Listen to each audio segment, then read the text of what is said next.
Welcome to Think Big with Dan and Qasim. Join hosts Dan Melnick and Qasim Masood as they explore big ideas, limitless possibilities, and engage with visionaries, entrepreneurs, and thought leaders who dare to dream big, get inspired, motivated, and find practical tips for personal growth.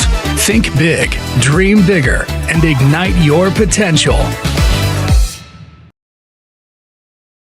Welcome to the Think Big with Dan and Qasim. Today our guest is Yacine. Yacine, how are you doing today? I'm doing well. How are you, Qasim? I'm good. Thank you. So, Yacine, will you please let us know where you live and what you do? So I live in New York City, and I'm the founder of Parker. It's where we do essentially digital banking and corporate credit cards for online businesses. Awesome. So, in your organization, what is your core role? A founder may have a lot of responsibilities, a lot of hats. So, what hats you are wearing at this point? I'm the CEO of the company, so I would say that's like the chief firefighter. So all the biggest fires in the company for me to solve them. Awesome. That's great. So, just to understand more, your business, who are your ideal customers? Yeah, so the majority of our customers today are e-commerce businesses, say like doing $5 to $100 million a year. And really what we offer them are a suite of different financial products that help with their growth. But we've since expanded from e-commerce to mobile app developers, affiliate marketers, and just really a wide range of different types of companies. Awesome. So, what inspired you to start this business? Because the biggest why keeps your business alive. So, what is your biggest why? Yeah, in terms of why, so before starting Parker, I was studying physics and computer science. Mm-hmm. And I actually found e-commerce as a way for me to make money online on the internet. And while I was doing that, I realized that there was essentially a big gap in terms of the banking and financial products that existed for the kinds of, the types of businesses I was starting. So for almost every single pain point I had, whether it was hosting and building a site, I had Shopify, email marketing, I had Klaviyo, but really with the financial products, I was still using incumbents. And so that, I just saw the opportunity to build something better. There's just like a host of pain points that existed from using these incumbent products. And I thought, hey, like, why not just try and see if I can build my own fintech to solve these problems? And 7 years later, here I am. Awesome. So, in terms of putting more light on it, can you tell us what are your biggest differentiators? Yeah. So in terms of our credit card product, one is the underwriting. So how we give people access to credit. So we essentially look at your revenue, your sales via API connections, like your Shopify app, PayPal, Stripe, Apple account. We look at your banking data, your accounting data, and we use all of that to set your spend limit. And because we're connected into your business, we can update that every single week or every single month so that you never tap out of credit to keep growing your business. The second thing is really in terms of the payment terms. So the payment terms we offer are pretty unique, where instead of requiring you to pay your balance in full every month, we're on a daily repayment cycle. So you're only making small daily payments every day, which is pretty different from revenue withholding that you get from MCA. So usually MCAs will take like a percentage of your revenue. For us, it's just whatever you spend June 1st is due July 1st, June 2nd, July 2nd, June 3rd, July 3rd, so on and so forth. So it's just a much better payment mechanism to manage your cash flow. And the third is really flexibility. So with our card product, you can actually select the terms that you want, anything from like super high cash back rewards cards to cards that give you 30 days to pay us back. And we even have, buy now, pay later card that lets you pay off your transactions over 90 days. But more than just the card, we're a full financial platform. So we offer everything from high yield banking to accounts payable, where you can essentially like approve, decline expenses, get extended terms on your invoices. So we offer working capital on invoices as well. We have a financial analytics tool that helps you see your P&L in real time and all the core financial KPIs that you care about. Makes sense. So, in terms of platforms, there are a lot of platforms in the market, like Shopify, WooCommerce, BigCommerce, Shopline, and many others as well. Are you just serving Shopify, or you're focusing on other platforms as well? No, we focus on every platform, but I would say because Shopify is the most popular platform for people starting out and building e-com businesses, that it is the one that we see the most. Awesome. So, what is the ratio of your clients in terms of D2C and B2B? Mostly D2C. So I would say it's like 80%. 80% is e-com, D2C, yeah. Awesome. So, Yacine, For every business, marketing is an essential part. And marketing can be online marketing, offline marketing, word of mouth, anything. So, in terms of your business, what is more suitable for you, and what worked better for you, the online marketing or the offline marketing? For sure, offline marketing has worked better, especially for the types of businesses we're going after. It's mostly a sales led growth motion. So it's a lot of partners, affiliates, events, things of that nature. And now we're doing more and more digital marketing as well, like brand awareness type marketing. But we've also always found that the sales driven growth has worked a lot better ROI for us. So in terms of offline marketing, how you are doing this? Because obviously, yeah, I got it. Like you might have word of mouth and PR as well. What else is working for you? So I can't reveal all the secrets. For sure, no issues. I think affiliate partners work well for us. Events is great. Outbound works well. Referrals, that sort of stuff. Got it. So strategic partnerships are working for you or not? Yeah. Yes, definitely. So nowadays people are thinking a lot about the strategic partnerships. So do you think what weightage will you give to the strategic partnership in terms of effectiveness? What ranking would I give it? Yeah, what weightage you can give it, like how important it is, or maybe how good it is. I think it's very hard to get done because for you to close an important partner, usually the revenue or income that they need to see from the partnership needs to be worthwhile enough for them to consider it. So the closing process is very difficult to make a deal happen, but in terms of the ROI and how well it works, it's definitely, I think, one of the best ways to grow because, you're basically getting access to an entire, someone's entire network or platform's entire group of customers. So it solves a huge growth challenge. It's like a one-to-many approach, right? So it's great in terms of that. And the key is just really figuring out the right financial incentives so that it's worthwhile for the partner to consider it. Makes sense. So, Yacine, I'm sure you must have faced many challenges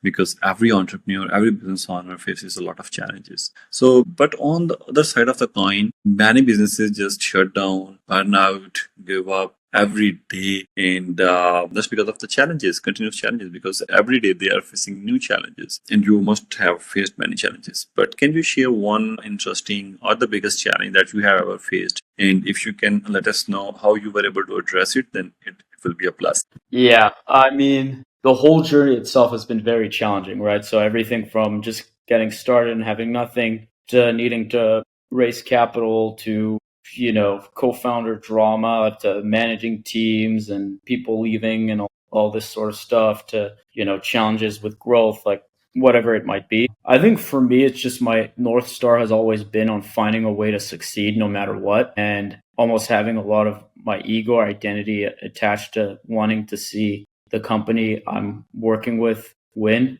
and succeed. And so I think when you have that will and desire, it just pushes you through all the challenging times to keep going and keep pursuing until you see the outcome that you want. But I don't have any it just depends on the situation. But I think that will and desire, like internal desire, is super, super important. Makes sense. Makes sense.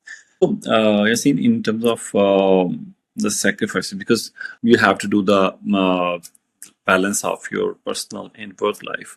But still, when you are a businessman, business demands a lot of things. So, what's the biggest personal sacrifice you have ever made as a businessman? Look, I started the company when I was very young. So, in terms of sacrifice, the way I always thought about it is it just consumed my life. And I was very passionate about what I was doing. And I was very excited at the opportunity of building a startup and taking part of the technology industry. So I think at the time I didn't really see it as a sacrifice, but in some ways, because I started so young, I didn't have a very normal 20s or like youth experience, like when, most people were just starting off their careers and just able to hang out on weekends or had a very set schedule, 9 to 5 or 9 to 6, and had better like division of work and fun, I guess. Like I was just working on my company and putting all my time towards it. So yeah, that's what I would see. But I mean, yeah, I think for sure, like, health sacrifice, not seeing your family as much, those sort of things. But it comes with the territory, the upside is there. And so you kind of, it's not really a surprise, what you're getting yourself into when you get started. Yeah, this is to some extent. Yeah, this is give and take. In fact, you lost something, but you got something else. In many entrepreneurs who start entrepreneurship after the marriage, in this case, their kids are suffering, and like their personal life is suffering in this case as well.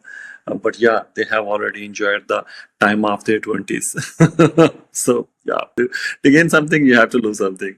Awesome. So For sure. Yasin, in terms of goals, obviously every company sets goals. So, what are your short-term goals, like maybe in next 4 to 6 months? It's always growth related for us. So the goals we tend to have are always focused on what can we do to produce the most amount of growth. Obviously, like intelligent growth, not just random growth at all costs. But I think what I'm very excited about is just the development of the platform. So going from having, basically a credit card business to more of a platform like business where we have a variety of different financial products, and even AI is very exciting to me, of like different tools we can build to help businesses run more autonomously and more profitably. I think that's just what I'm excited about in terms of the different product goals that we have. Awesome. So, Yasin, let's suppose if you had unlimited resources, what's one thing you would change about your business? If I had unlimited resources, I think I would just push marketing a lot more aggressively. I think I would,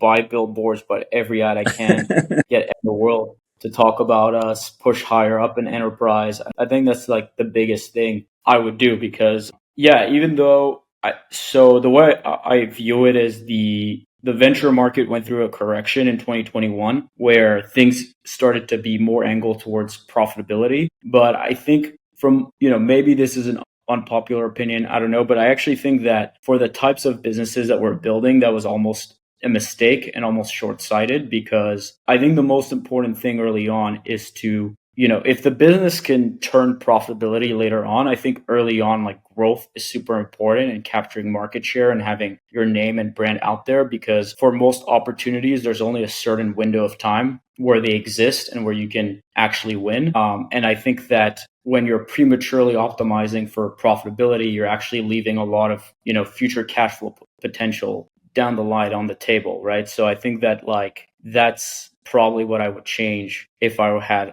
unlimited resources. Is, I would just push customer acquisition and grabbing market share and like product just way more aggressively, instead of being overly focused, like too focused on profitability or unit economics too early on. But obviously it's a different game, right? This is like the venture game where it's all about building really big outcomes and not so much like a cash flow lifestyle business. Awesome, awesome.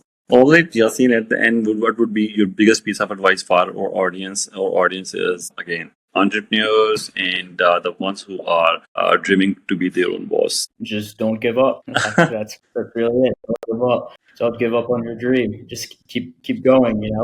Don't let age or time or anything or day-to-day challenges get in the way of you living the life you want. So keep going. Awesome. That's a beautiful advice. Well, Yasin, please let our viewers know how they can reach you. Yeah, you can find me on Twitter, Yacine Sibous. Email me, Yacine@getparker.com. And yeah, just if anyone has questions, feel free to reach out. Awesome, awesome. Well, Yasin, thank you so much for joining us today. It was pleasure meeting you today, and I wish you best of luck. Thank you. Thank you, Kasim. Thank you. Have a good day. Bye-bye. Bye.